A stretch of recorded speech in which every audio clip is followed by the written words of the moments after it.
Good morning students. आज हम EVS का आपका सेकंड चैप्टर पढ़ने जा रहे हैं, जिसका नाम है सम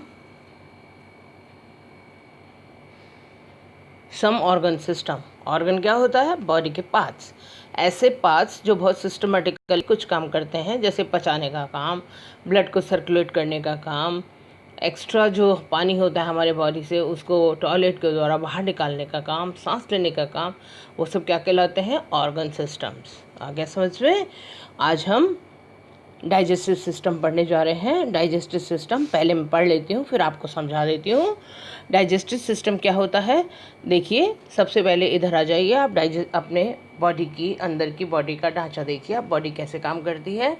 ये देखिए, हमारी ये बॉडी है, और ये बॉडी अगर हम यहाँ से खाना खाते हैं, देखिए मुंह से, जब हम रोटी सब्जी खाते हैं तो दांत से उसको चबाते हैं, चबा के हमारे मुंह में लार होती है, वो लार और दांतों के द्वारा चबाया हुआ खाना ये सीधा का सीधा हम इस हमारे इन भोजन नली से, ये भोजन पाइप कहलाती है, भोजन नली से हम इसको आमाशय में पहुँचाते हैं, जिसे हम स्टमक कहते हैं, पेट कहते हैं।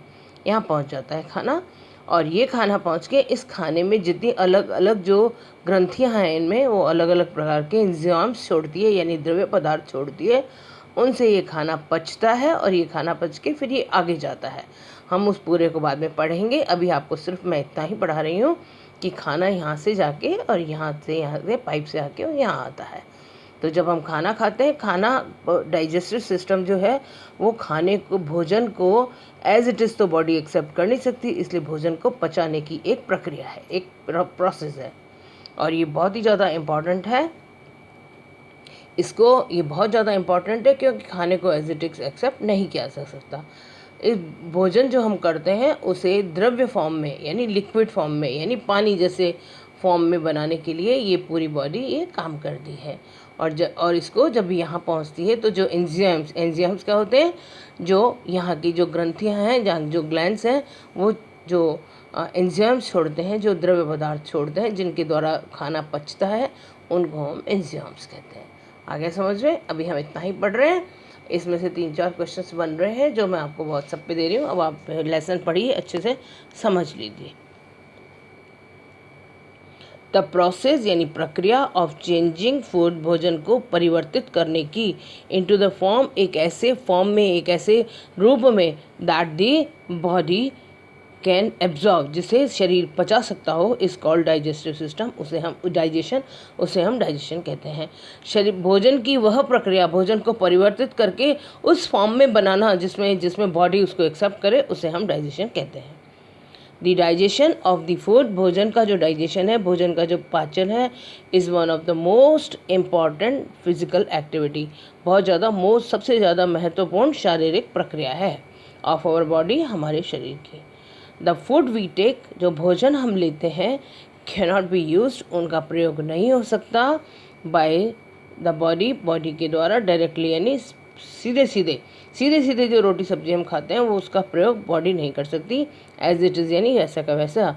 It has to be change, it has to be digested, उसको पचना ही होता है, एंड एब्जॉर्ब, और फिर उसे स्वीकार करना होता है, बाय द बॉडी, शरीर के द्वारा। इस प्रकार डाइजेशन इज़ अ प्रोसेस, पाचन एक ऐसी प्रक्रिया है, बाय विच, जिसके द्वारा कॉम्प्लेक्स फूड, भारी से भारी भोजन, जटिल भोजन सब्सटेंस, यानी जटिल भोजन जो पदार्थ है, वो